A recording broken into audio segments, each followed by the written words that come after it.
Good morning and welcome back to my channel, Don't Mind Me. I'm Diana and I would like to read a story called Flames of You by Lascu Bogdan. It's a happy and inspirational story, but there is some drama in it, so please be warned. Okay, let's get into it. When betrayed by everyone you cared about, when enchained by the same nature that created you, when maimed by what have once been your very feelings, there is nothing else to do but count. He counted the times he went to sleep since he kept the fire burning. He counted the times he woke up since he had seen any light other than his own flames. He counted the times he thought about how happy he could have been if he had a normal life. He counted so much that numbers no longer had any meaning, but were the only thing that kept him sane. He counted so much he forgot why he had been counting at all, but it has become a part of who he is. Treat these flames like they were your soul, they had said. Keep them burning at all costs. Keep them burning, not for yourself, but to assure that people have some warmth when they need it. Keep them burning, not to light your way, but to let others see you, should they come near. Don't sigh and don't cry, as wind and tears may quench the fire. Make any necessary sacrifice to keep it burning, and when you don't have anything else to fuel it with, and only when it's your last resort, throw your body into the flames. Then you would have done your part, and the fire would soon extinguish. He had forgotten who had told him these words, or how his life had been before all this incessant routine. He had lost every memory of who he was supposed to be, and he had even forgotten when he lost them. Who were the people he had to keep this fire for? He heard footsteps all the time, people running, people laughing, people with soft and soothing voices, but not a single one who was talking to him. No one would come anywhere near to feel the comfort of the fire he so much struggled to keep alive. He didn't know where these people were or how he could get to them. He tried from time to time to venture a little far from the fire, but he was convinced that he was actually inside a maze. Whatever direction he went in, he was quickly forced to make a turn, then another, and so on. If the cold didn't compel him to run back to the warmth of the fire, the fear that he might get lost surely did. So he had no way to entertain himself, but to see how many people he could keep track of before he got bored and lost interest, only to regret that he had abandoned the count and start over again. He once used to see all sorts of things around him, of all shapes and colours, but the colours had slowly darkened and the shapes had merged into one until he could no longer distinguish anything. He could have still seen, however, some lights which seemed to be very far away. Those lights had brought him the last bit of satisfaction, not because there had been anything special about them, but because every time he had counted them, he had always obtained the same number, until one time when that number had dropped by one.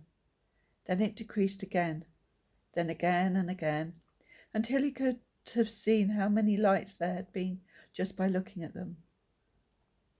But it hadn't stopped there, and he remembered he had needed all his power to withhold his tears when the last light had faded away and he had remained alone with the fire. He once had a favourite shape and a favourite colour, but he couldn't remember either their name or how they looked. Actually, he couldn't remember any colour or any shape at all, only that they had existed and that some of them had made him smile.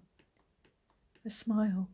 Whatever I do, I must never forget what it means to smile, he had once told himself. He had forgotten, but he couldn't feel anything about it, as he had also forgotten what had determined him to say such words. He only remembered that when he had smiled, he had been moving his mouth in a certain way, but no matter how many times he tried to recreate it, he couldn't understand why that movement of his lips had been so important to him. So he kept on counting.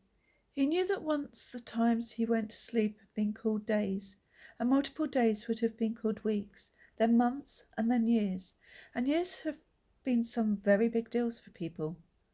They were used to measure almost everything, and almost everything was characterized by the number of years that they had. It may be possible that this is how his obsession with counting had started, even though now it had a completely different meaning for him. He often tried to remember, or better said to imagine, how he could have ended up in a situation like that. He used to have vivid memories of his past life, but now his imagination was almost as bland as the darkness that surrounded him. He only had power, and he was grateful for that power. To hope that it hadn't been him, the one who had chosen this fate, that there could have been nothing he could have done to avoid it, that it was anybody else's fault but his. In a way, he accepted his fate and even became comfortable in his monotony. When the first signs of change had happened, he disconsidered it. But the things about change is that it can't be stopped, but controlled. The first emotion he felt was fear. He was afraid that he would fail to keep the flame burning, even though he didn't know what it would mean to succeed. He was afraid there were always things he was losing, even though there weren't any things he had. He was afraid that his time was wasted, even though he didn't have any concept of time. Anger soon made its way into his life. He was furious because he was reminded that he was a human being, and human beings have needs that extend far beyond counting how long he kept a fire burning. He felt he wanted to be saved, even though he couldn't tell what to be saved from. He felt he wanted to love, even though all his dormant demons woke up and screamed at him to never love again. Why couldn't he stay in his barren monotony for the rest of his life? Was it really better to have your own feelings against you than to feel nothing at all? The answer didn't matter, because what was about to happen felt unstoppable. He craved to get out of this maze and see the outside lights. He craved for someone to tell him that he didn't need to count anymore. He craved to finally have a meaning for the things he was doing, and anger was no longer against him, but made him feel more powerful than ever. Desperation felt like salvation, and before he knew it, he was so far into the maze he could no longer see or feel the flames. He walked confidently through the darkness, with no regret that he abandoned the fire. He heard people all around him, but didn't meet anyone on his way. He reached many dead ends, but with no hesitation went on a different path, until one time when the wall that blocked his way had a door. He opened it, hopefully to see anything different on the other side. It was still just as dark and cold, and this time he stepped a little anxiously. He kept on hearing people in front of him, but no matter how much he walked, he couldn't reach them. He was still in utter darkness, and the cold was piercing him more and more. He turned back and tried to reach the door where he came from, but he hit a wall he was sure hadn't been there when he came. He overcame his confusion and turned around again, determined to go forward no matter what. And after trudging through the dark, faltering and struggling for each step, he finally saw a beam of light. The journey towards it only became more difficult. He had to walk over uneven terrain. He climbed walls that felt like ice. He had to destroy obstacles that felt like spikes. He crawled, he fell, he bled. He rose and fell again, but he kept on going. And the light got brighter and brighter, and soon he was no longer cold. It got bright enough to see where he was heading, and only from this moment things became easier for him. He saw people everywhere around him, and some even talked with him. He was a little reluctant, as he still blamed them for leaving him to suffer for so long. But he soon became grateful for every interaction, and it was not long until he smiled without thinking about it. The last thing he did before going to bed was to recall everything that had brought him happiness that day, and the first thing he did in the morning was to spend some minutes being mindful of who he was and grateful for what he had. He met his first friends while hiking. They were a young, newly engaged couple whose positive attitude and open-mindedness changed his life. It was at their wedding when he met Clara, who was the first person to smile at him for no apparent reason. That night they talked for hours about places they had travelled to and made a bucket list he hoped they would complete together. They had their first date the following week, went on a short trip over the weekend, and it was not long before they fell in love. He had imagined many times how fulfilled love would look like, but he forgot it all the moment he lived it. It would have been scary if it hadn't been so wonderful to be passionate about things just because she is passionate about them. To smile with no reason, even when you're not thinking about her. To feel she's always with you, even when you are alone. To feel at home just by being near her. To feel you can tell her everything and to want to hear everything she has to say. In their first vacation, he told her all his life, even about the maze and the darkness and the fire. Clara seemed deeply affected and even scared about what she heard. Do you think it's possible I was one of these people you were hearing, but couldn't see? If so, I feel terrible. No one needs to suffer this much, she said. Even if you were, I don't think it was possible to get to me, or to make me find a way to meet you in the maze. And even if we would have met, we wouldn't have been happy. We would just be alone in the darkness.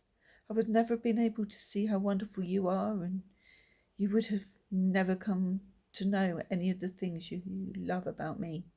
I regret nothing, because my life had been any other way. I might not have had the chance to meet you when I did and fall in love. They cuddled and kissed like they had always done, and like they wished they would do every night they would be together. He no longer did anything about the flames, but they kept on burning and brought comfort to him, to Clara and to all the people they cared about. I hope you like that story. And the reason I read it was because the more I read into it, was the more I wanted this channel to be there for people who feel like they're out in the cold, that feel like they have nowhere to go, or they don't feel like there's anyone there to listen to them. But there are people there. I'm here. I will listen. And yes, there may be darkness around, but there is always light at the end of the tunnel, and you need to follow that light. Yes, tunnels may be long, the road may be long, but you need to follow the path. If it comes to a dead end, turn around and start again. You must never give up on your life, on your dreams, on anything that you want in life. Grab with both hands. Life is short, and you need to protect yourself and live the life you want. Protect yourself with those around you who care about you, who will be there for you through thick and thin, no matter what you're going through.